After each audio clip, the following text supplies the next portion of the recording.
Hello everyone. Welcome to Prelims Primer Weekly News Analysis by Aptiplus Academy for Civil Services. ये एक नई initiative है जिसमें हर Sunday शाम 4 बजे एक नई वीडियो आएगी। पूरे हफ्ते के करंट अफेयर्स इस वीडियो में डिस्कस किए जाएंगे, कुछ प्रैक्टिस क्वेश्चंस भी रहेंगे। ऑब्जेक्टिव है प्रिपरेशन प्रोसेस को और भी आसान बनाना। तो चलिए शुरू करते हैं। आज की पहली टॉपिक है स्पेस डेब्रीज। रिसेंटली रशिया ने एक एंटी सैटेलाइट मिसाइल टेस्ट किया था। मिसाइल से निकला हुआ फ्रैगमेंट्स या मलबा स्पेस में घूम रहा था और एक चाइनीज सैटेलाइट ऑलमोस्ट इन मलबों से टकराने वाला था। तो क्या है स्पेस जंक या स्पेस डेब्रीज? हम इंसान काफ़ी सारे सैटेलाइट्स और रॉकेट स्पेस में छोड़ते हैं। समय के साथ कई सैटेलाइट्स डेड हो जाती हैं। यही सारी डेड सैटेलाइट्स या रॉकेट की फ्रैगमेंट्स अर्थ की ऑर्बिट में घूमती रहती है। ऐसा एस्टिमेट किया गया है कि अर्थ की जो लो ऑर्बिट है, जो 2000 किलोमीटर्स या उसके कम ऑल्टीट्यूड में रहती है, उस रीजन में मोर देन 20,000 ऐसे ऑब्जेक्ट्स घूम रहे हैं। कंसर्न ये है कि ये सारा स्पेस डेब्रीज जो घूम रहा है, उसका एक छोटा सा टुकड़ा भी अगर किसी सैटेलाइट से टकरा जाए तो वो नॉन ऑपरेशनल हो सकती है। उसी तरीके से अगर ये इंटरनेशनल स्पेस स्टेशन जो है उससे कोलाइड करे तो स्पेस स्टेशन भी खतरे में आ सकता है।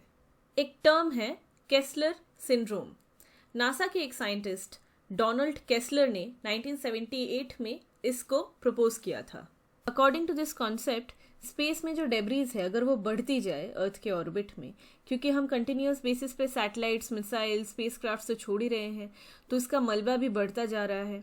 तो ऐसा हो सकता है कि एक चेन रिएक्शन हो जाए। कहने का मतलब ये है कि ये सारी ऑब्जेक्ट्स अगर खुद में ही टकराने लगी तो नई स्पेस जंक क्रिएट होगी इन द प्रोसेस, राइट? और इतनी ज़्यादा स्पेस जंक हो जाएगी एक टाइम पे कि जो अर्थ की जो ऑर्बिट है वो बिल्कुल यूजफुल ही नहीं रहेगी कि हम वहाँ पे कोई एक नया और सैटेलाइट प्लेस कर पाए या कुछ। तो क्वेश्चन ये है कि हम ऐसी कौन से मेजर्स ले सकते हैं जिससे ये स्पेस जंक और ना बढ़े स्पेस में। पहली ये है कि हम रीयूजेबल स्पेसक्राफ्ट्स और रॉकेट्स को डेवलप करें। आपने ऑलरेडी सुना होगा कि इलॉन मस्क की जो स्पेस एक्स कंपनी है वो ऐसी लॉन्च सिस्टम्स बना रही हैं जिसमें हम एक ही रॉकेट को बार बार यूज़ कर पाएंगे। इससे कॉस्टिंग भी कम हो जाएगी और सिंस ये रॉकेट्स और स्पेसक्राफ्ट्स फिर से वापस आ सकती हैं तो स्पेस जंक भी कम होगा इन द प्रोसेस। दूसरा ये है कि हम ऐसी स्पेसक्राफ्ट्स बनाएं कि वो जो हार्श एनवायरनमेंट होता है स्पेस में उसको सह सके और उतना ईजिली डिसइंटीग्रेट ना हो जाए। कई बार स्पेसक्राफ्ट्स नॉन फंक्शनल हो जाती हैं, लेकिन उसके अंदर जो फ्यूल रहती है उसकी वजह से वो कुछ समय बाद एक्सप्लोड कर जाती है। स्पेसक्राफ्ट के डिफंक्ट होने के बाद अगर इस फ्यूल को किसी तरीके से रिलीज कर दिया जाए तो ऐसी एक्सप्लोजन्स को रोका जा सकता है। नेक्स्ट सोल्यूशन है ग्रेवयार्ड ऑर्बिट। हर एक स्पेसक्राफ्ट का एक मिशन होता है। मिशन के कंप्लीशन के बाद अगर हम स्पेसक्राफ्ट को किसी एक ऐसे ऑर्बिट में लेके जाए, एक सेफ ऑर्बिट में लेके जाए जो लो अर्थ ऑर्बिट से बहुत ऊपर हो और जिसे हम ग्रेवयार्ड ऑर्बिट भी बोल सकते हैं, ऐसा करने पर अर्थ के लो ऑर्बिट रीजन में स्पेस जंक कम हो जाएगा। कोई भी ऑब्जेक्ट जो स्पेस में घूमता है अगर वो अर्थ के एटमॉस्फेयर में आ जाए, एंटर कर जाए, तो वो बर्न हो जाता है। तो क्यों ना हम इस स्पेस जंक को डेलिबरेटली अर्थ के ऑर्बिट में लाए ताकि वो डिस्पोज हो जाए। नेक्स्ट है orbital user fees. Various countries satellites को ऑर्बिट्स में डालती हैं।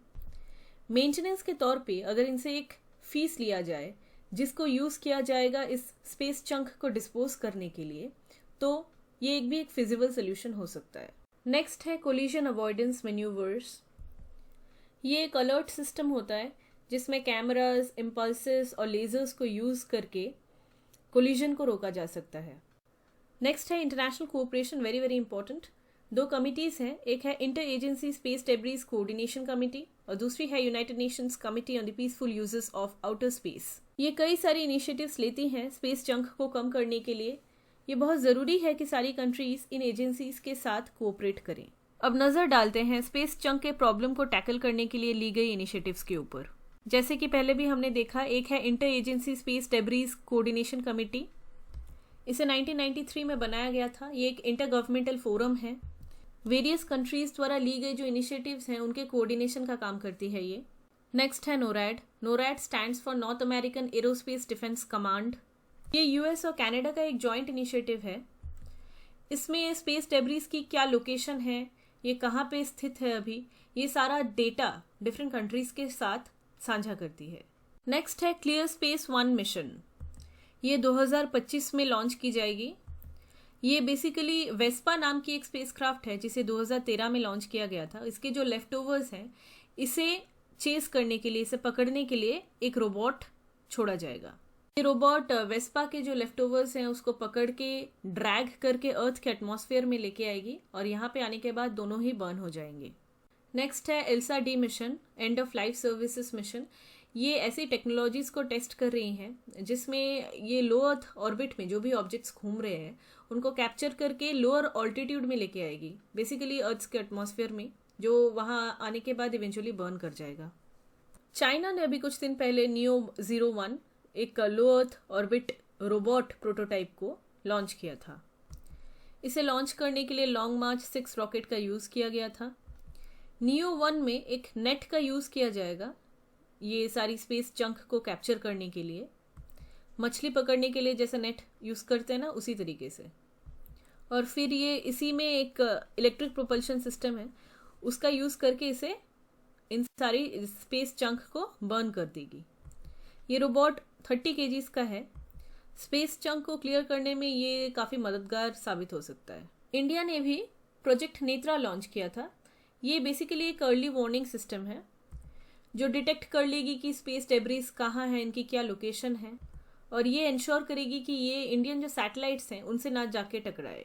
इसरो की जो कम्युनिकेशन सैटेलाइट्स हैं उन्हें इस तरीके से डिज़ाइन किया गया है ताकि उसमें इतना फ्यूल बाकी रहे कि वो अपने काम हो जाने के बाद किसी ग्रेवयार्ड ऑर्बिट में जाके शिफ्ट हो सके। एग्जाम्पल है INSAT 2C। Coordination, cooperation, multilateral efforts और टेक्नोलॉजिकल इनोवेशन की ज़रूरत है ताकि ये इंश्योर कर सके हम कि स्पेस जो है वो फिर से क्लीन हो जाए। हमारा नेक्स्ट टॉपिक है जेनो ट्रांसप्लांटेशन। ऐसा पहली बार हुआ है कि यूएस के डॉक्टर्स ने एक पिग के हार्ट को एक पेशेंट में ट्रांसप्लांट किया। तो एक ऐसा प्रोसेस जिसमें किसी एनिमल के किसी टिश्यू को, ऑर्गन को या सेल को किसी ह्यूमन बीइंग में ट्रांसप्लांट किया जाए या इम्प्लांट किया जाए, इस प्रोसेस को बोलते हैं जेनो transplantation. In the first place इस प्रोसेस को डेवलप करने की क्या ज़रूरत है? बेसिकली ह्यूमन ऑर्गन्स की जो डिमांड है वो उसकी सप्लाई से बहुत ज़्यादा है। इस डिमांड सप्लाई के मिसमैच को टैकल करने के लिए जेनो ट्रांसप्लांटेशन एक की रोल निभा सकता है, लेकिन इसमें कई सारे चैलेंजेस भी हैं। पहला है shorter life span of animal organs. Basically इंसानों की तुलना में एनिमल्स की जो ऑर्गन्स होती है उसकी लाइफ स्पैन काफ़ी शॉर्ट होती है, राइट? तो कोई एनिमल ऑर्गन अगर किसी इंसान में सक्सेसफुली ट्रांसप्लांट हो भी जाए तो भी ये रिस्क रह जाता है कि वो ऑर्गन प्रीमेच्योरली उस ऑर्गन की डेथ हो जाएगी। नेक्स्ट है जेनोजूनोसिस। ऑर्गन के साथ कोई डिजीज भी ट्रांसमिट हो सकती है ना, from animals to human beings. Ethical grounds पे काफ़ी सारे एनिमल राइट एक्टिविस्ट्स ने जेनो ट्रांसप्लांटेशन के अगेंस्ट ऑब्जेक्शन किया है। ऑल्सो कुछ मॉरल इश्यूज भी हैं। कई सारे लोगों की ये रिलीजियस बिलीफ है कि ह्यूमन बींग्स जो है वो सुपीरियर है in comparison to other animal species. तो इंटरमिक्सिंग ऑफ जो स्पीशीज हो जाती हैं in this process xenotransplantation, ये गॉड के विल के अगेंस्ट है। एक और चैलेंज है, वो है वेरी हाई रिजेक्शन रेट। ये ऑब्वियस है कि ह्यूमन जो बॉडी है वो एनिमल के जो टिश्यूज़ हैं, ऑर्गन्स हैं, उसे नेचुरली तो वो रिकग्नाइज करेगी नहीं। इसलिए जेनो ट्रांसप्लांटेशन के प्रोसेस के दौरान ह्यूमन बॉडी में जो इम्यून सिस्टम है उसे डिप्रेस करने के लिए बहुत सारा एंटी रिजेक्शन ड्रग्स दिया जाता है। तो ज़्यादातर केसेस में ये देखा गया है कि लॉन्ग रन में ये फिजिबल नहीं है। शॉर्ट टर्म में अगर ट्रांसप्लांटेशन सक्सेसफुल दिखे भी, लेकिन लॉन्ग टर्म में ये इफेक्टिव नहीं रहेगा। चैलेंजेस तो हैं, लेकिन जेनो ट्रांसप्लांटेशन के कई सारे प्रॉस्पेक्ट्स भी हैं। ये उन पेशेंट्स को बचा सकती हैं जिनका ऑर्गन फेल होने वाला है, लास्ट स्टेज है ऑर्गन फेलियर का। इसमें ऑर्गन अवेलेबिलिटी भी बढ़ेगी। डिफरेंट एनिमल्स जो हैं उनके अलग अलग तरीके होते हैं इन्फेक्शन से लड़ने की। जब वेरियस ऑर्गन्स और टिश्यूज एनिमल से ह्यूमन बींग्स में ट्रांसप्लांट होगा तो जाहिर है कि इन्हीं इन्फेक्शन से लड़ने की जो क्षमता है वो भी ट्रांसफ़र होगी और इससे जो डेडली डिजीजेस हैं उससे फाइट कर पाएंगे ह्यूमन बींग्स भी। ऑर्गन ट्रांसप्लांटेशन एक बहुत ही डिफ़िकल्ट प्रोसेस है। इसमें पेशेंट्स को कई दिन, महीने, सालों तक वेट करना पड़ता है कि कब उनका टर्न आएगा। इसमें कई सारे फैक्टर्स होते हैं। फॉर एग्जांपल ऑर्गन्स में कंपैटिबिलिटी है या नहीं, अवेलेबिलिटी के इश्यूज भी रहते हैं। तो जेनो ट्रांसप्लांटेशन अगर मेन स्ट्रीम में आ जाती है तो अवेलेबिलिटी का इशू जो है वो तो सॉल्व हो ही जाएगा, क्योंकि पिग्स के फॉर एग्जांपल जो ऑर्गन्स है वो ज़्यादा अवेलेबल होंगे in comparison to human organs. तो ये कई सारे पेशेंट्स की लाइफ सेव करने में मददगार हो सकता है। एट प्रेजेंट ह्यूमन ऑर्गन्स की जो सेल है उसकी बहुत ज़्यादा ब्लैक मार्केटिंग होती है। एक पैरेलल मार्केट है जिसमें ऑर्गन्स को खरीदा जाता है, बेचा जाता है इलीगली। जेनो ट्रांसप्लांटेशन इस तरीके के ट्रेड को, इलीगल ट्रेड को डेफिनेटली बंद कर सकता है। तो काफ़ी सारे क्वेश्चंस उठ के आते हैं रिगार्डिंग जेनो ट्रांसप्लांटेशन, क्योंकि इसके both positive sides and negative sides भी हैं। इस टेक्नोलॉजी को हमें परस्यू करना चाहिए या नहीं, ये सोसाइटी के लिए सही रहेगा या नहीं, ये तो गवर्नमेंट ही डिसाइड कर सकती है after weighing its pros and cons. और जो कंसर्न स्टेक होल्डर्स हैं उन्हें भी इसमें इनपुट देना चाहिए कि ये टेक्नोलॉजी के लिए अभी हमारी सोसाइटी रेडी है या नहीं। हमारा नेक्स्ट टॉपिक है Asian infrastructure investment bank. Recently Urjit Patel जो आरबीआई के फॉर्मर गवर्नर रह चुके हैं, उन्हें एआईआईबी के वाइस गवर्नर के पद पे अपॉइंट किया गया। वो टोटल 3 इयर्स के लिए इस पद पे नियुक्त रहेंगे। एशियन इंफ्रास्ट्रक्चर इन्वेस्टमेंट बैंक को चाइना ने प्रपोज किया था 2013 में बाली में, जब एपिक की समिट हो रही थी उस टाइम पे। एआईआईबी ने अपने ऑपरेशंस जो है वो 2016 से स्टार्ट किए और उस टाइम पे इसके 57 फाउंडिंग मेंबर्स थे। एट प्रेजेंट एआईआईबी के 105 मेंबर्स हैं और ये याद रखना इंपॉर्टेंट है कि इंडिया भी एक इसका फाउंडिंग मेंबर था जब इसकी स्थापना हुई थी 2013 में। बेसिकली एआईआईबी एक मल्टीलैटरल डेवलपमेंट बैंक है जिसका मैंडेट ये है कि वो एशिया और बियॉन्ड एशिया जो सोशल और इकोनॉमिक कंडीशंस हैं लोगों की उसे इम्प्रूव करे। शेयर होल्डिंग और वोटिंग राइट्स की बात करें तो चाइना जो है वो लार्जेस्ट शेयर होल्डर है एआईआईबी का, तो 26% वोटिंग राइट्स तो सिर्फ चाइना की ही है। इंडिया जो है वो सेकेंड लार्जेस्ट शेयर होल्डर है और 7.5% इसकी वोटिंग राइट्स हैं। India is followed by Russia with 5.93% and Germany with 4.5%। AIIB के हेडक्वार्टर्स बीजिंग चाइना में है। स्ट्रक्चर की बात करें तो बैंक जो है उसे एक गवर्निंग बॉडी चलाती है और उस गवर्निंग बॉडी में रहते हैं एक गवर्नर और एक vice president. Board of directors जो होते हैं वो ही हाईएस्ट डिसीजन मेकिंग बॉडी है। बैंक की सारी पावर उसी के पास रहती है, इस बोर्ड ऑफ डायरेक्टर के पास। बैंक के जो शेयर होल्डर्स हैं ये सारी कंट्रीज जैसे इंडिया, चाइना, जर्मनी एट्सेट्रा, ये सारी कंट्रीज बैंक के स्टाफ को इलेक्ट करती हैं for a term of 5 year, right. और जो प्रेसिडेंट हैं ये 2 बार इलेक्ट हो सकते हैं, सेम प्रेसिडेंट 2 बार इलेक्ट हो सकते हैं। प्रेसिडेंट को सपोर्ट करने के लिए 5 वाइस प्रेसिडेंट्स भी रहते हैं। बैंक की मेन ऑब्जेक्टिव है कि एशिया में इंफ्रास्ट्रक्चर कनेक्टिविटी बढ़े, प्रोस्पेरिटी आए और सस्टेनेबल इकोनॉमिक डेवलपमेंट के लिए इंफ्रास्ट्रक्चर और दूसरे प्रोडक्शन सेक्टर्स में इन्वेस्टमेंट होती रहे। एआईआईबी की एक और ऑब्जेक्टिव है, ये कंट्रीज के बीच में रीजनल कोऑपरेशन और पार्टनरशिप को प्रमोट करती है, बूस्ट करती है, ताकि सस्टेनेबल डेवलपमेंट होती रहे। इंडिया और एआईआईबी की बात करें तो जैसे हमने पहले बताया था कि इंडिया एक फाउंडिंग मेंबर है एआईआईबी का और सेकेंड हाईएस्ट वोट इंडिया के पास ही है आफ्टर चाइना। और 28 प्रोजेक्ट्स इंडिया में ऐसे चल रहे हैं जिसे एआईआईबी ने ही अप्रूव किया है। $6.7 बिलियन इन्वेस्टमेंट किया है एआईआईबी ने इंडिया में। इंडिया के एनर्जी और ट्रांसपोर्टेशन सेक्टर ने सबसे ज़्यादा फंडिंग रिसीव किया है एआईआईबी से। एग्जाम्पल के तौर पे मध्य प्रदेश का जो रूरल रोड कनेक्शन इनिशिएटिव है, इससे एआईआईबी ने ही फंडिंग किया है। नेक्स्ट टॉपिक है नियोकोव। अभी रिसेंटली चाइनीज साइंटिस्ट्स ने नियोकोव कोरोना वायरस के बारे में बताया था कि ये वायरस अगर एक और बार म्यूटेट हो जाती है तो वो इंसानों में भी फैल सकती है। लेकिन इस बात पे वर्ल्ड हेल्थ ऑर्गेनाइजेशन ने बोला है कि ये बात तब तक नहीं बोली जा सकती जब तक फर्दर स्टडीज ना की जाए ऑन दिस वायरस। तो क्या ये वायरस नई है? नहीं, बिल्कुल नहीं। नियोकोव वायरस एक बैट कोरोना वायरस ही है जिसे 2011 में पहली बार आइडेंटिफाई किया गया था। बैट की एक स्पीशीज होती है जिसको बोलते हैं न्यूरोमिसिया। तो नियोकोव पहली बार इसी स्पीशीज में पाई गई थी, इसी से इसका नाम पड़ा नियोकोव। अफ्रीका में ये बैट्स पाई जाती हैं।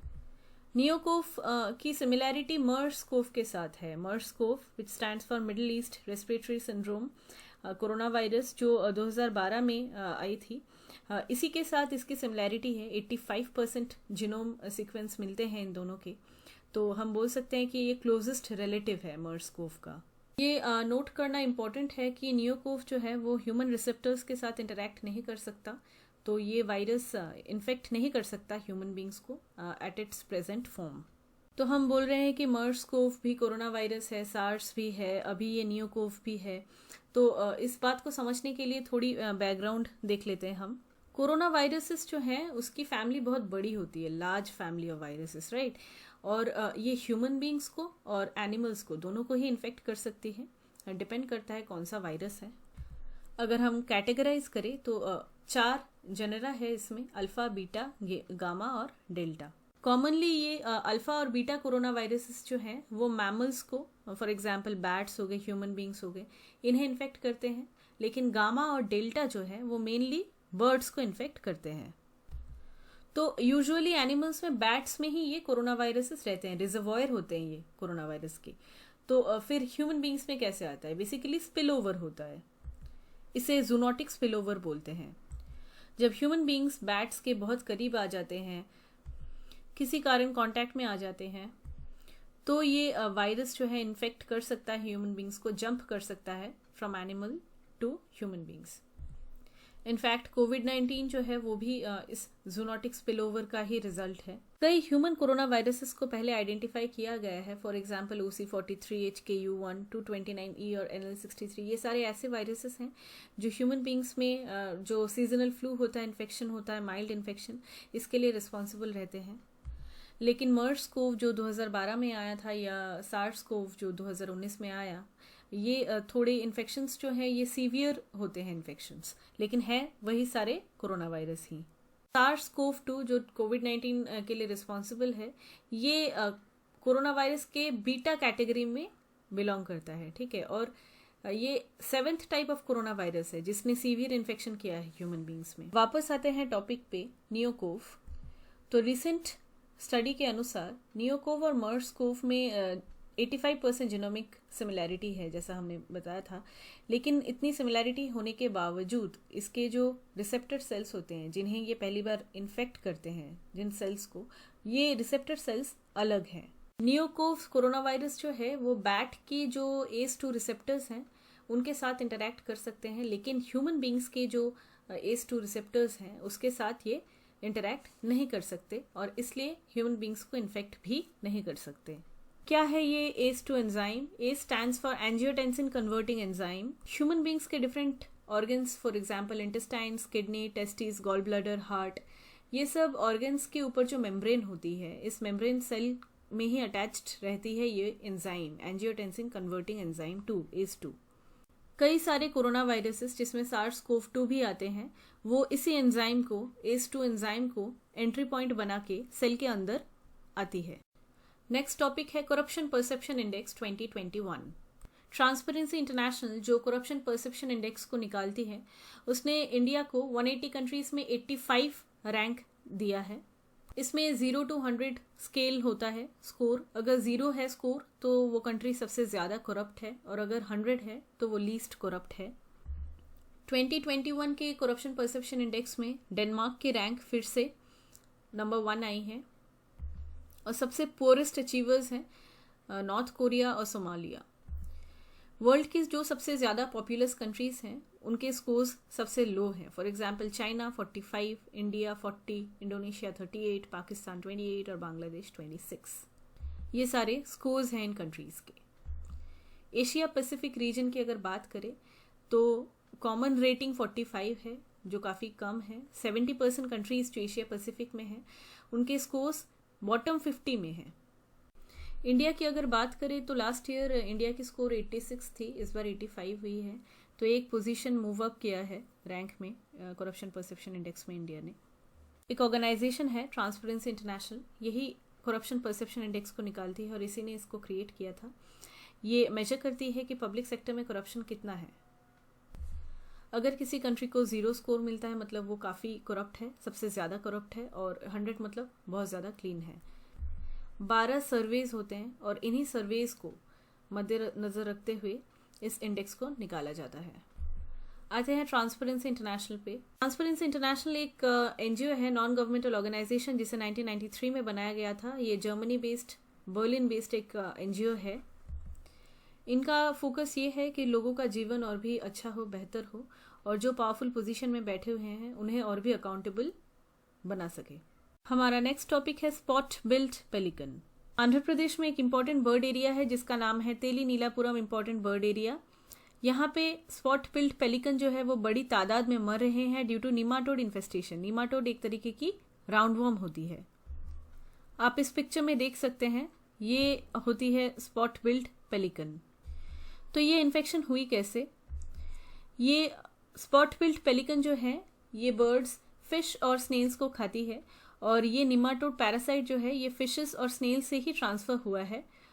हैबिटाट की बात करें तो स्पॉट बिल्ट पेलिकन जो है वो सदर्न एशिया में पाई जाती है, ईरान से लेके इंडिया तक और इनफैक्ट इंडोनेशिया तक। ये लार्ज लेक्स में पाई जाती है। इम्पॉर्टेंट है नोट करना कि spot billed pelican migratory bird नहीं है। कंजर्वेशन स्टेटस की बात करें तो ये नियर थ्रेटेंड है under the IUCN red list.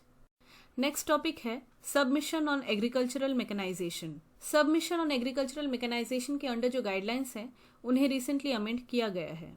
अब से एग्रीकल्चरल ड्रोन खरीदने के लिए 100% ग्रांट मिलेगा, और इस ग्रांट की सीलिंग है 10 लाख रुपए। जानते हैं स्कीम के बारे में। सबमिशन ऑन एग्रीकल्चरल मैकेनाइजेशन 2014 में लॉन्च की गई थी by the ministry of agriculture and farmers welfare. Respective जो स्टेट गवर्नमेंट्स हैं वो ही इस स्कीम को इम्प्लीमेंट करती है। अब इस स्कीम के क्या ऑब्जेक्टिव्स हैं ये देख लेते हैं। पहली है फार्मिंग जो मशीनरी है, जो इक्विपमेंट्स हैं, इम्प्लीमेंट्स है, इन्हें स्मॉल और मार्जिनल फार्मर्स तक पहुंचाना। एग्रीकल्चर सेक्टर को बूस्ट तभी किया जा सकता है जब उसमें मॉडर्न मशीनरी का यूज हो, लेकिन कई सारे ऐसे फार्मर्स हैं जो इन मशीन्स को अफोर्ड नहीं कर पाते। लैंड फ्रैगमेंटेशन की वजह से इंडिविजुअल ओनरशिप बहुत ज़्यादा बढ़ चुकी है। लैंड फ्रैगमेंटेशन और स्मॉल लैंड होल्डिंग के पीछे कई सारे रीजंस हैं, जैसे कि इनहेरिटेंस लॉज, माइग्रेशन, ज़्यादा से ज़्यादा एग्रीकल्चर के ऊपर डिपेंडेंट होने वाली पॉपुलेशन। ये सारे रीजंस है जिसमें लैंड दिन ब दिन और भी फ्रैगमेंटेड होता जा रहा है और इंडिविजुअल ओनरशिप जो है वो बढ़ती जा रही है। As a result high tech machinery को अफोर्ड करना डिफिकल्ट हो जाता है, और इसीलिए गवर्नमेंट ने कस्टम हायरिंग सेंटर्स खोल रखा है। High tech hubs of high value machines भी खोल रखा है, जहाँ पे आप इन मशीन्स को, मॉडर्न मशीन्स को हायर कर सकते हैं। सबमिशन ऑन एग्रीकल्चरल मैकेनाइजेशन इन्हीं कस्टम हायरिंग सेंटर्स को और हाईटेक हब्स को प्रमोट करता है। एक और ऑब्जेक्टिव है इस मिशन की, वो है अवेयरनेस क्रिएट करना और कैपेसिटी बिल्ड करना कि मॉडर्न एग्रीकल्चरल मशीन्स को क्यों यूज करने की जरूरत है। ऑल्सो ये जो एग्रीकल्चरल मशीन्स है इन्हें सर्टिफाई करती है, जहाँ पे इन मशीन्स की टेस्टिंग होती है पूरे देश में, उन्हें सर्टिफिकेशन देती है submission on agricultural mechanisation. Mechanisation के काफ़ी सारी बेनिफिट्स हैं। फॉर एग्जांपल क्रॉप्स की जो प्रोडक्टिविटी है वो बढ़ती है, कल्टीवेशन की जो कॉस्टिंग है वो कम हो जाती है, सारे इनपुट्स जो यूज़ होते हैं एग्रीकल्चर में उसे एफिशिएंटली यूटिलाइज किया जा सकता है अगर मशीन्स की यूज़ करें तो। ऑल्सो फार्मर का जो इनकम होता है उसमें बूस्ट आता है। ओवरऑल एग्रीकल्चरल इकोनॉमी की ग्रोथ होती है। तो रिसेंटली जो अमेंडमेंट लाया गया, इसे बेसिकली ड्रोन्स की यूसेज को बढ़ाने के लिए लाया गया इन एग्रीकल्चर। इसमें ड्रोन्स को खरीदने के लिए 100% ग्रांट दिया जाएगा up to ceiling of 10 lakh rupees. Drones को यूज करने का क्या बेनिफिट है इन एग्रीकल्चर, चलिए देखते हैं।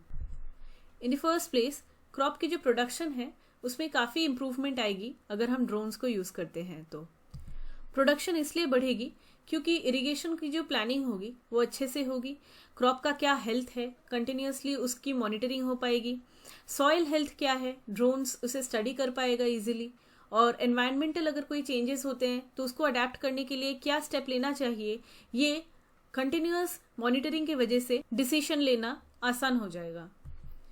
इसमें वेस्टेज कम होगी इनपुट्स की, क्योंकि ड्रोन कंटिन्यूअसली वेदर कंडीशंस बताता रहेगा और अकॉर्डिंगली रिसोर्सेज को एलोकेट कर सकेंगे farmers. Over use of fertilisers and pesticides एक रेकरिंग इशू रह चुका है। इससे सॉइल की कंडीशन हेल्थ खराब तो होती ही है और फार्मर का जो हेल्थ है वो भी कॉम्प्रोमाइज होता है। ड्रोन्स एग्जैक्टली एक्यूरेटली बता देगी कि कितनी पेस्टिसाइड कितनी फर्टिलाइज़र यूज़ करनी चाहिए, और इससे सॉइल में जो केमिकल्स है वो कम जाएंगे, उसमें पोल्यूशन कम होगा और फार्मर्स की सेफ्टी भी बनी रहेगी। फर्टिलाइज़र, वाटर, सीड्स, पेस्टिसाइड हर एक चीज़ का ऑप्टिमम यूसेज होगा। यही नहीं, बहुत ही एक्यूरेसी के साथ ड्रोन्स बता देगी फार्मर्स को कि क्या लैंड साइज है, क्रॉप्स कितने सेगमेंट एरिया में है, सॉइल मैपिंग करना एक्सेट्रा। जब कोई नेचुरल कैलेमिटी होती है या डैमेज होता है क्रॉप का, तो फार्मर्स को कई सारी दिक्कतों का सामना करना पड़ता है इंश्योरेंस के क्लेम करने के लिए। अगर ड्रोन्स का यूज़ किया जाता है एग्रीकल्चर में, तो वो एग्जैक्ट डेटा कैप्चर कर सकती है कि कितना लॉस हुआ है, कितना रिस्क है और कितने लैंड का इंश्योरेंस फार्मर को मिलना चाहिए एक्सेट्रा। हमारा नेक्स्ट टॉपिक है Ramanujacharya. Recently prime minister Narendra Modi ने हैदराबाद में एक 216 फीट के स्टैचू को इनॉग्रेट किया। ये आचार्य रामानुज की ही है और इसे स्टैचू ऑफ इक्वलिटी भी कहा जा रहा है। ये स्टैचू 5 मेटल से बनी हुई है, गोल्ड, सिल्वर, कॉपर, ब्रास और जिंक। इसीलिए इसे पंचलोहा भी कहा जा रहा है। जिस बिल्डिंग के ऊपर बनाया गया है, इसको माउंट किया गया है, उसका नाम है भद्रवेदी। इसी बिल्डिंग में एक वैदिक डिजिटल लाइब्रेरी और एक रिसर्च सेंटर भी है। स्टैच्यू के आसपास 108 विष्णु टेम्पल्स भी हैं, जिन्हें दिव्य देशम कहा जाता है। अलवर द्वारा लिखे गए बुक्स में इन टेम्पल्स के बारे में मेंशन किया गया है। अलवर और नयानर के बारे में तो आपने सुना ही होगा। अलवर तमिल पोइट सेंट्स थे, जिन्होंने 5th सेंचुरी और 10th सेंचुरी के बीच में साउथ इंडिया में भक्ति मूवमेंट को स्प्रेड किया। ये लॉर्ड विष्णु के डिवोटी थे और इसलिए इन्होंने वैष्णविज्म को प्रोपोगेट किया। नयानर्स ऑन द अदर हैंड एक ग्रुप थी 63 पोइट सेंट्स की, जो 3rd सेंचुरी और 8th सेंचुरी के बीच में तमिलनाडु में रहती थी और ये लॉर्ड शिवा की डिवोटी थे। बात करते हैं आचार्य रामानुज के बारे में। इनका जन्म 1017 AD में तमिलनाडु के श्री पेरुम्बुदुर में हुआ था। आचार्य रामानुज एक सोशल रिफॉर्मर थे, जिन्होंने उस समय हो रहे सोसाइटी में discrimination on the basis of gender, race, caste और क्रीड, इसके अगेंस्ट उठाई थी। उस समय जेंडर और कास्ट के बेसिस में डिस्क्रिमिनेशन होता था, जिस कारण कई लोगों को टेम्पल्स में जाने नहीं दिया जाता था। आचार्य रामानुज इक्वलिटी में विश्वास रखते थे और उन्होंने लाखों लोगों को इस डिस्क्रिमिनेशन से मुक्ति दिलवाई। इंडियन फिलॉसफी की बात करें तो इसमें 6 स्कूल्स होते हैं वेदांत के। ये हैं अद्वैत, विशिष्ट अद्वैत, द्वैत, सुधा अद्वैत, द्वैत अद्वैत और अचिंत्य भेदाभेद। इनमें से विशिष्ट अद्वैत सब स्कूल जो है वेदांत की, इसी को आचार्य रामानुज ने प्रोपगेट किया था। विशिष्ट अद्वैत स्कूल को क्वालिफाइड नॉन ड्यूअलिज्म या नॉन ड्यूअलिज्म विथ डिफरेंशिएशन भी बोला जाता है। According to this philosophy, supreme reality या सुप्रीम गॉड एक ही है, इसे हम ब्राह्मण भी कहते हैं। But this supreme reality is characterised by multiplicity. पूरे यूनिवर्स में जो मैटर है, अर्थ में जो लिविंग बींग्स है, उनकी जो सोल है, it's all part of that ultimate reality. Acharya Ramanuja ने कई सारे इंपॉर्टेंट टेक्स्ट लिखे हैं। फॉर एग्जाम्पल वेदार्थ संग्रह, श्री भाष्य, भागवत गीता भाष्य, वेदांत सार, वेदांत दीपा, गद्य त्रयम एक्सेट्रा। उनके सबसे इंपॉर्टेंट वर्क्स में है श्री भाष्य, वेदार्थ संग्रह और भागवत गीता भाष्य। बढ़ते हैं नेक्स्ट टॉपिक की तरफ। Sariska Ranthambore tiger reserve. India state of forest report के अनुसार पिछले 10 साल में रणथंभौर और सरिस्का टाइगर रिजर्व जो राजस्थान में है, इनमें फॉरेस्ट कवर काफ़ी डिक्रीज हुई है। अभी हमने लास्ट क्लास में India state of forest report को डिटेल में डिस्कस किया था। चलिए मैप में इन 2 टाइगर रिजर्व्स की लोकेशन को देख लेते हैं। ये है सरिस्का टाइगर रिजर्व और ये है रणथंभौर टाइगर रिजर्व। यहाँ मैप में आप राजस्थान के कुछ और प्रोटेक्टेड एरियाज को देख सकते हैं। For example Tal Chhapar wildlife sanctuary, Gajner wildlife sanctuary, Kumbhalgarh, Mount Abu, Darrah, Ramsagar. यह है केवलादेव नेशनल पार्क, बहुत इंपॉर्टेंट है। यह है भरतपुर नेशनल पार्क और सरिस्का और रणथंभौर तो हमने देखा ही है। तो पिछले 10 सालों में सरिस्का और रणथंभौर टाइगर रिजर्व में फॉरेस्ट कवर कम क्यों हुआ है? पहली रीजन है expansion of the agricultural land.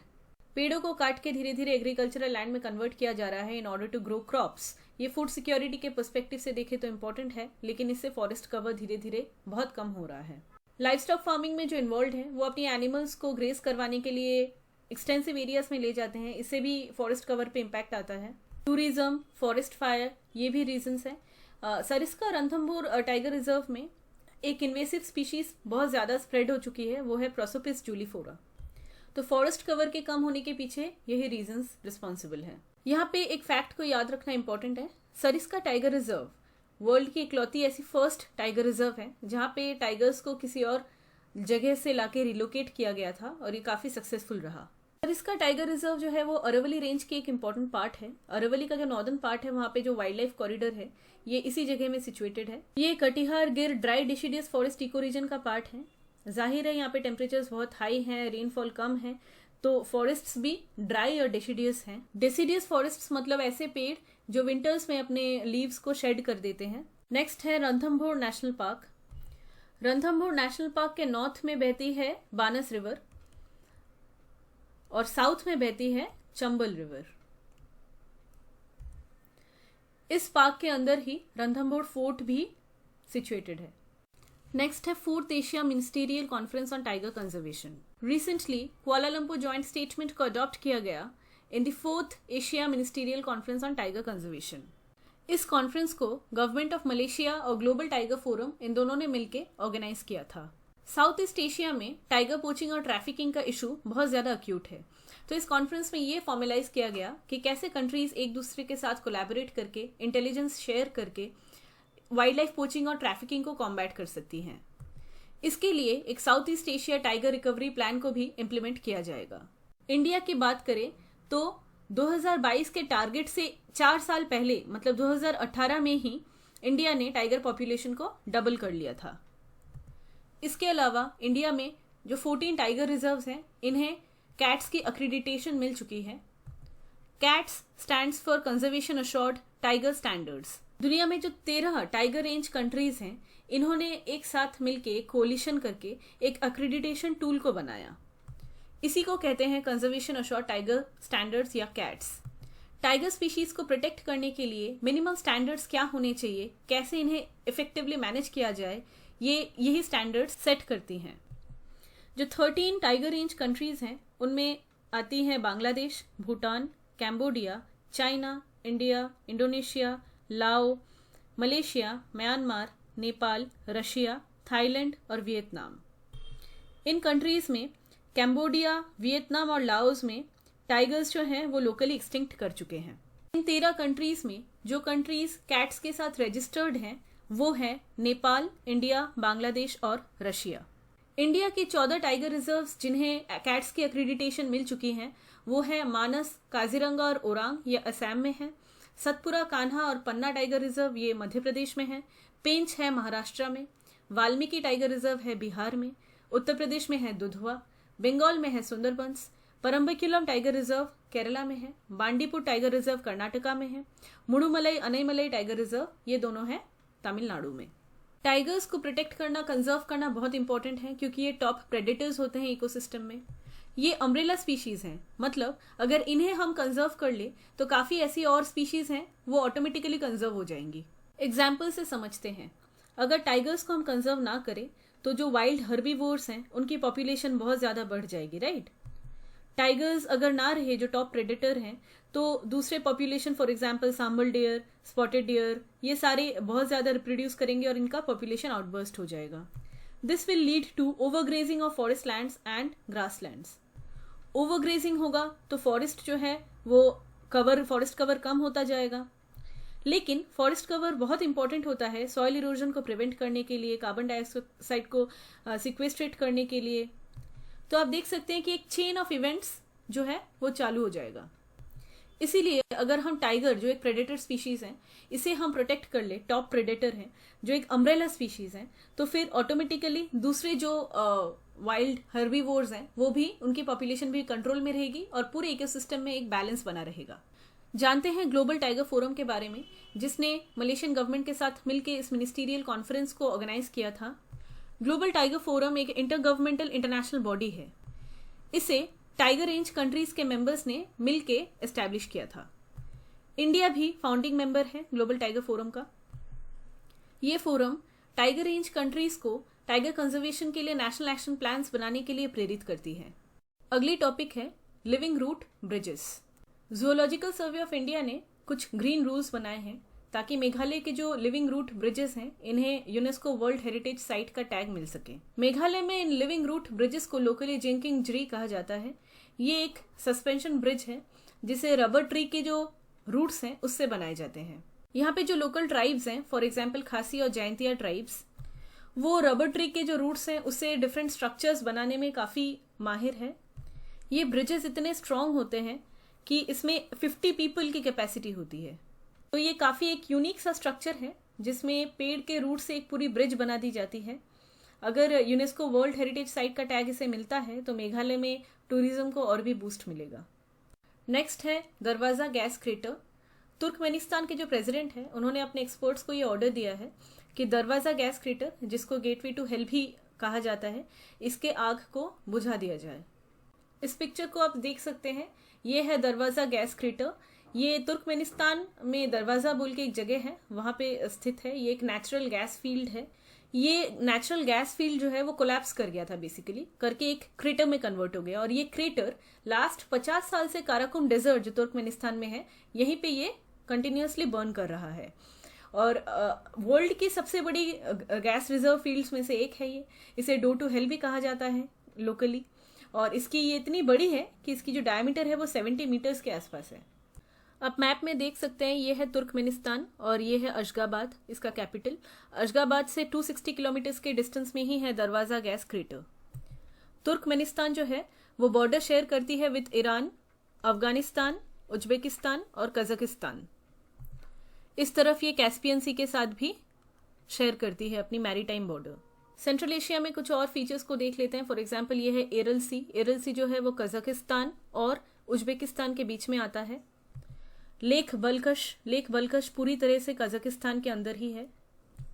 इन सारी कंट्रीज के कैपिटल को एक बार देख लीजिएगा। फॉर एग्जांपल ताशकेंत, दुशानबे यहाँ है, अस्ताना कजाकिस्तान का और किर्गिस्तान का बिश्केक। इसे नॉर्थ से साउथ, लेफ्ट से राइट इसमें अरेंज करके देख लीजिएगा। दो रिवर्स जो एरल सी में जाके गिरती हैं, वो एक है सिर दरिया ये, और एक और है वो है अमू दरिया, यहां से आती है। देखिए काराकुम डिजर्ट जिसमें ये दरवाजा गैस क्रेटर सिचुएटेड है, हमने बोला था, ये पूरी तरीके से तुर्कमेनिस्तान के अंदर ही है। नेक्स्ट टॉपिक है सेला टनल। बॉर्डर रोड ऑर्गेनाइजेशन ने फाइनली सेला टनल के प्रोजेक्ट को कंक्लूड किया। सेला टनल एक स्ट्रेटेजिक टनल है जिसे अरुणाचल प्रदेश के कामेंग डिस्ट्रिक्ट में कंस्ट्रक्ट किया गया है। ये असम के गुवाहाटी और अरुणाचल प्रदेश के तवांग के बीच में एक कनेक्टिविटी करेगा और ये ऑल वेदर कनेक्टिविटी होगी, मतलब थ्रू आउट द ईयर इसे एक्सेस कर सकेंगे। सेला टनल एक बहुत स्ट्रेटेजिक टनल है बिकॉज इसे चाइनीज बॉर्डर के पास ही बनाया गया है और ये एक अम्ब्रेला प्रोजेक्ट है। बालीपाड़ा चारदुआर तवांग रोड इसी का पार्ट है सेला टनल। सेला टनल स्ट्रेटेजिकली बहुत इंपॉर्टेंट है क्योंकि पूरे साल इंडियन सोल्जर्स जो है वो बहुत swiftly line of actual control जो तवांग सेक्टर से पास होती है उसके आसपास के एरिया को एक्सेस कर पाएगी। ये नेशनल सिक्योरिटी के पर्सपेक्टिव से बहुत क्रूशियल है और ये उस रीजन में जो सोशियो इकोनॉमिक डेवलपमेंट है उसमें भी काफ़ी एक बड़ा रोल निभा सकता है, क्योंकि जब टनल बना है उस टाइम पे भी एम्प्लॉयमेंट जनरेट होगा और उसके बाद भी उसके मेंटेनेंस के टाइम पे भी इसमें जॉब्स मिलेंगे लोगों को। अपार्ट फ्रॉम दैट कनेक्टिविटी जितनी बढ़ेगी उतनी ज़्यादा डेवलपमेंट होगी। इस रूट को देखिए, ये है तवांग। चाइनीज क्लेम करती है अरुणाचल प्रदेश के कई पार्ट्स को इंक्लूडिंग तवांग। सेला टनल जो है ये यहाँ पे सिचुएटेड है, तो इस रूट में आता है तवांग, सेला टनल, दिरांग और बॉमदिला। चाइना के साथ इंडिया की स्कर्मिशेस तो लगी रहती हैं, लेकिन इन फ्यूचर अगर कोई वॉर या ऐसा कोई सिचुएशन आ जाए तो सेला टनल एक बहुत क्रिटिकल रोल प्ले कर सकती है। इस टनल के थ्रू हम अपने फोर्सेस को लॉजिस्टिक सप्लाई कर सकते हैं और वो तवांग एरिया को पूरी अच्छी तरीके से अब एक्सेस भी कर पाएगी। नेक्स्ट टॉपिक है नुसांतरा, इंडोनेशियाज न्यू कैपिटल। इंडोनेशिया के पार्लियामेंट ने रिसेंटली अप्रूव किया है कि वो अपनी जो कैपिटल है जकार्ता उसे शिफ्ट करके लेके जाएगी नुसांतरा में। रीजन है जकार्ता जो है वो सी लेवल राइज की वजह से कंटिन्यूअसली सिंक कर रहा है। इंडोनेशिया के बोर्नियो आइलैंड के ईस्टर्न कालीमंतन प्रोविंस में नुसांतरा सिचुएटेड है। बात करते हैं बोर्नियो आइलैंड की। बोर्नियो आइलैंड वर्ल्ड का 3rd लार्जेस्ट आइलैंड है और ये एशिया का लार्जेस्ट आइलैंड है। बोर्नियो आइलैंड की लोकेशन देखें तो इसके साउथ में है जावा, इसके ईस्ट में है सुलावेसी और इसके वेस्ट में है सुमात्रा। बोर्नियो आइलैंड के नॉर्थ में और नॉर्थ वेस्ट में है साउथ चाइना सी और नॉर्थ ईस्ट में है सुलू सी। ईस्ट में आती है सेलेबस सी और साउथ में आता है जावा सी और कारीमाता स्ट्रेट। एक बात नोट करना यहाँ पे इम्पोर्टेंट है, बोर्नियो आइलैंड जो है वो 3 कंट्रीज में फैला हुआ है, वो है ब्रुनेई, मलेशिया और इंडोनेशिया। 73% जो है बोर्नियो आइलैंड का वो इंडोनेशिया में ही है। काफ़ी सारे endemic forest species, for example Borneo elephant, Sumatran rhinoceros, clouded leopard, ये सारे बोर्नियो आइलैंड में मिलते हैं। हमारा नेक्स्ट टॉपिक है 2nd ASEAN digital ministers meeting. Recently India और आसियान ने मिलकर एक डिजिटल वर्क प्लान को अप्रूव किया। चोरी हुए मोबाइल हैंडसेट्स का जो यूज़ होता है, इसको कॉम्बैट करने के लिए ये वर्क प्लान को अप्रूव किया गया है। आसियान डिजिटल मिनिस्टर्स मीटिंग जो है, ये एक एनुअल मीटिंग है जिसे 10 आसियान कंट्रीज़ की जो टेलीकॉम मिनिस्टर्स हैं वो इसको होल्ड करते हैं। बात करते हैं आसियान की। ASEAN stands for association of south east Asian Nations. South East Asia में स्थित 10 कंट्रीज़ की ये एक इकोनॉमिक यूनियन है। ये कंट्रीज़ हैं Indonesia, Malaysia, Philippines, Singapore, Thailand, Brunei, Laos, Myanmar, Cambodia और वियतनाम। 1967 में आसियान को एस्टैब्लिश किया गया था। इंडोनेशिया, मलेशिया, फिलीपींस, सिंगापुर और थाईलैंड की गवर्नमेंट ने मिलकर इसे एस्टैब्लिश किया था। आसियान का ऑब्जेक्टिव है साउथ ईस्ट एशिया में पीस को प्रमोट करना, सिक्योरिटी को प्रमोट करना, social progress, economic development, cultural development, इन सारी चीज़ों को एक्सेलरेट करना आसियान का मेन ऑब्जेक्टिव है। रूल ऑफ लॉ को अपना प्रिंसिपल मान के आसियान ये कोशिश करती है कि साउथ ईस्ट एशिया में रीजनल पीस और स्टेबिलिटी मेंटेन रहे। हमारी अगली टॉपिक है Sultanpur national park. Recently Sultanpur national park में होम स्टेज को अलाउ कर दिया गया है टूरिज्म को प्रमोट करने के लिए। सुल्तानपुर नेशनल पार्क हरियाणा में स्थित है। ये एक रामसर साइट है और ये सेंट्रल एशियन फ्लाईवे की भी एक पार्ट है। हर साल 50,000 से भी ज़्यादा बर्ड्स इस नेशनल पार्क में आती है, माइग्रेटरी बर्ड्स। हरियाणा के कुछ और प्रोटेक्टेड एरियाज में हैं कलेसार national park, Abub Shahar wildlife sanctuary, Bhindawas wildlife sanctuary, Bir Shikargarh wildlife sanctuary, Khaparwas wildlife sanctuary, Nahar wildlife sanctuary, Saraswati wildlife sanctuary और Bir Badaban wildlife sanctuary. अभी रिसेंटली बजट को प्रेजेंट किया गया था लोकसभा में। फाइनेंस मिनिस्टर निर्मला सीतारमण जी ने नेशनल डिजिटल हेल्थ इकोसिस्टम को roll out किया। क्या है ये national digital health ecosystem? Basically एक ओपन प्लेटफॉर्म है। इसमें हर एक पेशेंट की एक हेल्थ आइडेंटिटी रहेगी, एक रजिस्टर रहेगा जिसमें हेल्थ प्रोवाइडर्स के पास सारी डिटेल्स रहेंगे। बजट के इसी स्पीच के दौरान एक और प्रोग्राम की बात की गई, वो है national tele mental health programme. कोविड-19 की वजह से लोगों के मेंटल हेल्थ में बहुत ज़्यादा प्रभाव पड़ा है।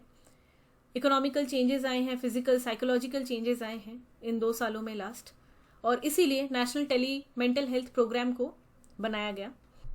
इसमें 23 tele mental health centres of excellence रहेंगे कनेक्टेड एक नेटवर्क में। हेल्थ काउंसलिंग और मेंटल केयर सर्विसेज को प्रोवाइड किया जाएगा। इसमें नोडल सेंटर है National Institute of Mental Health and Neurosciences, NIMHANS. अगर इस प्रोग्राम का प्रॉपर इम्प्लीमेंटेशन होता है तो लोग quality mental health counselling access कर पाएंगे। मेंटल हेल्थ को अक्सर इग्नोर किया जाता है। ऐसी प्रोग्राम्स को अगर हम अपने पॉलिसीज़ में लाते हैं तो अवेयरनेस बढ़ेगी और मेंटल हेल्थ को भी धीरे धीरे सोसाइटी में प्रायोरिटाइज किया जाएगा। नेक्स्ट टॉपिक है न्यू रामसार साइट्स। अभी रिसेंटली 2 नए रामसार साइट्स को नोटिफाई किया गया है। एक है Khijadia wild life sanctuary Gujarat में और एक है Bakhira wild life sanctuary Uttar Pradesh में। पहले बात करते हैं खिजाड़िया बर्ड सेंचुरी की। जैसा कि हमने बताया कि खिजाड़िया बर्ड सेंचुरी गुजरात में स्थित है। ये यूनिक है क्योंकि इसमें बोथ फ्रेश वाटर लेक भी है और सॉल्ट या फ्रेश वाटर मार्शलैंड भी है। एक क्रिटिकली इंडेंजर्ड पेड़ है जिसका नाम है इंडियन डेलियम ट्री, ये यहाँ पे मिलता है। मैप में अगर हम देखें तो खिजाड़िया बर्ड सेंचुरी जो है वो गल्फ ऑफ कच्छ के पास है। रूपारेल नदी और कालिंद्री नदी इसी के पास से गुजरती है। इसके वाटरशेड रीजन में ही ये खिजाड़िया बर्ड सेंचुरी सिचुएटेड है। जामनगर में एक मराइन नेशनल पार्क है। खिजाड़िया बर्ड सेंचुरी जो है वो इस नेशनल पार्क की ही पार्ट है। नेक्स्ट आते हैं बखीरा बर्ड सेंचुरी पे। ये उत्तर प्रदेश में लोकेटेड है और ये इंडिया की सबसे बड़ी नेचुरल फ्लड प्लेन वेटलैंड है। इस सेंचुरी में एक बर्ड मिलती है जिसका नाम है ग्रे हेडेड स्वैम्प हेन। ये कुछ इस तरीके से दिखता है। बखीरा वाइल्ड लाइफ सेंचुरी को 1980 में एस्टैब्लिश किया गया। ये वाइल्ड लाइफ प्रोटेक्शन एक्ट 1972 के द्वारा प्रोटेक्टेड है। Bakhira wild life sanctuary central Asian flyway का एक बहुत इंपॉर्टेंट पार्ट है। यहाँ पे हर साल 80 से ज़्यादा स्पीशीज़ की माइग्रेटरी बर्ड्स आती हैं। नेक्स्ट बात करते हैं रामसार कन्वेंशन के बारे में। पूरी दुनिया में वेटलैंड्स को कंजर्व करने के लिए एक इंटरनेशनल ट्रीटी बनाई गई थी। इसी को कहते हैं रामसार कन्वेंशन। ईरान में एक सिटी है जिसका नाम है रामसार।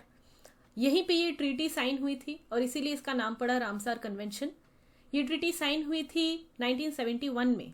रामसार कन्वेंशन के अंदर रामसार लिस्ट में पूरी दुनिया में जो इम्पोर्टेंट वेटलैंड्स हैं जिन्हें कंजर्व करने की बहुत ज़्यादा ज़रूरत है, उनकी एक नेटवर्क को मेंटेन किया जाता है।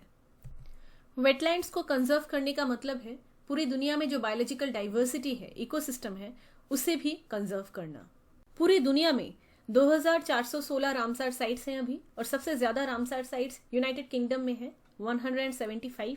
UK is followed by Mexico which has 142 Ramsar sites. Area wise बात करें तो सबसे ज़्यादा रामसार साइट्स वेटलैंड्स जो हैं वो बोलिविया में है।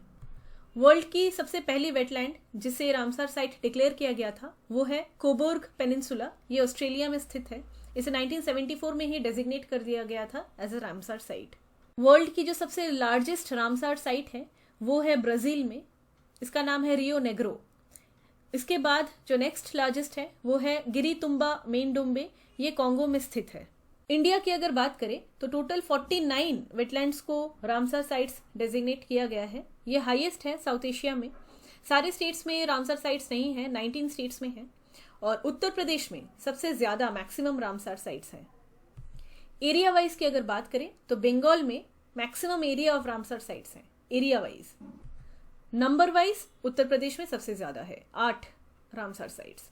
इंडिया के जो रामसार साइट्स हैं इस पर एक बार नज़र डाल लेते हैं। कोलेरू लेक जो है वो आंध्र प्रदेश में स्थित है। असम में है दीपबोर बिल। काबड़ताल वेटलैंड जो है वो बिहार में है। गुजरात में जो रामसार साइट्स हैं वो है Nal Sarovar bird sanctuary, Thol lake wildlife sanctuary और Wadhwana wildlife sanctuary. Haryana में है सुल्तानपुर नेशनल पार्क और Bhindawas wildlife sanctuary. Himachal में है चंदेरताल वेटलैंड और Pong dam lake. Renuka wetland जो है वो भी हिमाचल में ही है। कश्मीर की बात करें तो इसमें Wular lake, Hokera wetland, Surinsar Mansar lake, Tsomoriri lake, ये सारे जम्मू एंड कश्मीर में आते हैं। केरला में 3 हैं, अष्टमुड़ी वेटलैंड, सष्टम कोटा लेक और वेम्बनाड कोल वेटलैंड। लद्दाख में सोकार वेटलैंड कॉम्प्लेक्स है, ये एक रामसार साइट है। मध्य प्रदेश में भोज वेटलैंड्स। महाराष्ट्र में 2 है, लोनार लेक और नंदूर मधमेश्वर। मणिपुर की लोकटक लेक भी एक रामसार साइट है। उड़ीसा में 2 है, एक है भीतरकनिका मैंग्रोव्स और एक है चिल्का लेक। पंजाब में जो रामसार साइट्स हैं वो है Beas conservation reserve, Harike lake, Kanjli lake, Keshopur Miani community reserve, Nangal wild life sanctuary और रोपाड़ लेक। राजस्थान की बात करें तो केवलादेओ घाना नेशनल पार्क, सांभर लेक, ये दोनों ही राजस्थान में आते हैं। तमिलनाडु में पॉइंट कैलिमियर वाइल्ड लाइफ सैंक्चुरी, ये एक बर्ड सैंक्चुरी भी है।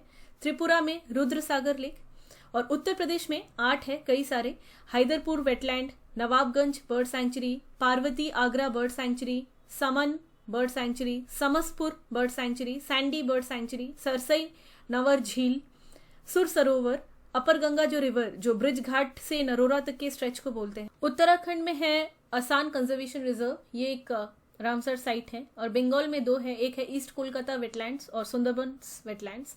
गुजरात में एक हिजाड़िया रिसेंटली जो हुआ है, और उत्तर प्रदेश में एक और नया आया है जिसका नाम है बखीरा बर्ड सैंक्चुरी। ये सारे वेटलैंड्स रामसर साइट्स की लोकेशन है, आप इसे एक बार मैप में देख सकते हैं। नेक्स्ट टॉपिक है लाला लाजपत राय। लाला लाजपत राय जी की जयंती में उन्हें ट्रिब्यूट दिया गया। लाला लाजपत राय एक इंडियन इंडिपेंडेंस एक्टिविस्ट थे जिन्हें पंजाब केसरी के नाम से भी जाना जाता था। ये लाल बाल पाल ट्रायो के एक मेंबर थे।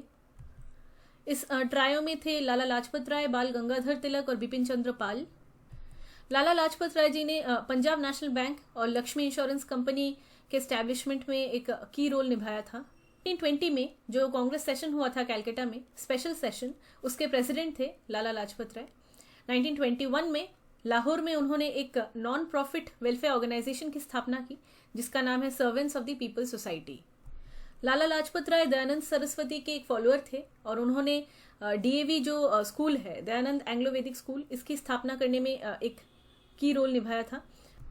कुछ इंपॉर्टेंट राइटिंग्स जो लाला लाजपत राय जी की हैं वो है the Story of My Deportation, Arya Samaj, the United States of America, a Hindu's Impression, England's Debt to India, a Historical Narrative of Britain's Fiscal Policy in India और अनहैप्पी इंडिया। नेक्स्ट टॉपिक है Burkina Faso.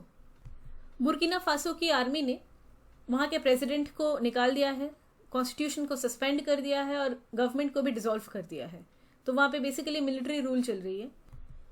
Location देखें तो Burkina Faso waste Africa में एक landlocked country है। Burkina Faso के bordering countries हैं Mali, Niger, Benin, Togo, Ghana और Cote d'Ivoire. Black Volta, Red Volta और व्हाइट वॉल्टा, ये तीनों ही रिवर्स बुर्किना फासो को क्रॉस करती हैं। बुर्किना फासो जो है वो साहिल रीजन में आता है। यहाँ पे एक ड्राई सीजन में एक विंड है, लोकल विंड, जिसको बोलते हैं हर्मटान। ये सहारा जो डेजर्ट है वहां से ब्लो करता हुआ बुर्किना फासो तक आता है। देखते हैं साहिल रीजन किसे बोलते हैं। अफ्रीका के नॉर्थ में है सहारा डेजर्ट, राइट, और अफ्रीका के साउथ में है savanna, Sudanian savanna to be precise. इन दोनों के बीच में ये जो ट्रांजिशन रीजन है इसी को बोलते हैं साहेल रीजन। यहाँ पे ट्रॉपिकल सेमी एरिड क्लाइमेट रहती है, basically hot Sunny dry climate, जहाँ पे बहुत ज़्यादा विंड रहता है। तो ये एक्सट्रीम जो क्लाइमेट है सहारा में, इससे ये थोड़ा कम एक्सट्रीम है, राइट।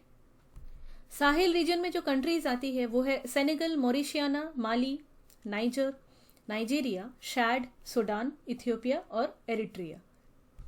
बुर्किना फासो की भी कुछ पार्ट्स साहिल रीजन में आती है। तो साहिल रीजन में एक ट्रांजिशनल क्लाइमेट रहता है। सहारा रीजन में एक्सट्रीम्स ऑफ टेम्परेचर्स रहते हैं, रेनफॉल नहीं रहता है। वैसे ही अगर हम सूडान सवाना की बात करें तो यहाँ पे ट्रॉपिकल वेट और ड्राई क्लाइमेट रहता है। बीच में साहिल रीजन में टेम्परेचर्स ना सहारा जैसी एक्सट्रीम्स होती हैं, रेनफॉल भी इसके कंपैरिजन में थोड़ा ज़्यादा ही होता है। लेकिन सूडान सवाना में जितना वेट क्लाइमेट है, जितना रेनफॉल होता है, उससे कम होता है। तो बेसिकली ये एक ट्रांजिशनल जोन है। फाइनली कुछ प्रैक्टिस क्वेश्चंस देख लेते हैं, आपको बताना है कौन से ट्रू है और कौन से फॉल्स है। Number 1, the Darvaza gas crater, also known as the door to hell और gates of hell, is a natural gas field collapsed into a cavern in Uzbekistan. Number 2, Sela is a strategic tunnel under construction and it is located in Ladakh. Number 3, ISRO's Project Netra is an early warning system in space to detect debris and other hazards to Indian satellites. Number 4, Transparency International created the Corruption Perception Index that measures public sector corruption perceptions in 180 nations on a scale of 0 to 100, with 0 being very clean and 100 being highly corrupt. Next, 90% of the Borneo island is in Indonesian territory. Next, Dadabhai Naoroji wrote England's Debt to India, a historical narrative of British fiscal policy in India. Number 7, the Sahel region comprises of Mali, Niger, Algeria and Chad. Number 8, Kalesar Wildlife Sanctuary is located in Punjab. Number 9, spot-billed pelican is critically endangered under the IUCN Red List. Number 10, National Digital Health Ecosystem is an open platform that consists of digital registries of health providers and health facilities, unique health identity, consent framework and universal access to health facilities. आज के discussion हम यहीं पे ख़त्म करते हैं। इस video की जो पीडीएफ की लिंक है वो आपको डिस्क्रिप्शन बॉक्स में मिल जाएगी। उस पीडीएफ में कुछ और एक्स्ट्रा टॉपिक्स भी हैं जिन्हें आप पढ़ सकते हैं। मिलते हैं next week. Thank you so much.